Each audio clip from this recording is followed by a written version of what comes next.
Mary Shelley's Frankenstein is one of the most famous horror stories ever told. Published in 1818, it tells the tale of a scientist who creates a monster and then runs away from it. But while we usually think of Frankenstein as being about a mad scientist and his creation, that's not really what it's about at all. Let me explain. It's me and this is Let's Get Lit. Today we're going to be looking at Frankenstein by Mary Shelley because you should absolutely read it before you watch the movie. Although, to be honest, there are so many movies based on Frankenstein that if you've seen any of them, you've probably already read more of the book than most people. The story has become so popular over the years that it has inspired everything from Hammer horror films to Mel Brooks to the goddamn Power Rangers. And yet for a book that's been so adapted and reinterpreted, the original story is actually surprisingly bleak. Told in a frame narrative, the story begins with a letter from a ship's captain to his friend in England.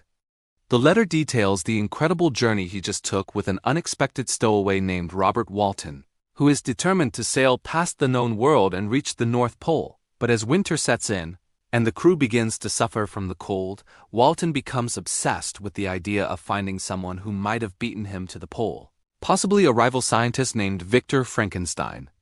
As the crew succumbs to madness and death, Walton eventually finds Frankenstein, who tells him his story. Years earlier, Frankenstein had become fascinated with the idea of creating life from dead things. After reading some alchemical texts, he decided to try to create a new kind of human being from various body parts. And after months of work, he succeeds in creating a living creature from the dead.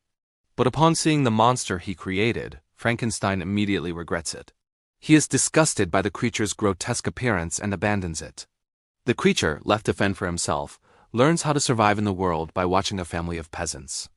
But when the villagers see him and mistake him for a murderer, they chase him away, leaving him even more alone and bitter than before.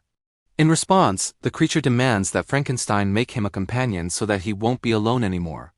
But after making the second monster, Frankenstein decides that two monsters would be worse than one. So he destroys the second monster and leaves the first one in a boat with enough food and supplies to last him the rest of his life. And then he goes back to Ingolstadt to try to live a normal life. But the creature, enraged by Frankenstein's decision, begins stalking him, killing everyone that he loves in revenge. Finally, Frankenstein sets out to hunt the creature down and kill it himself.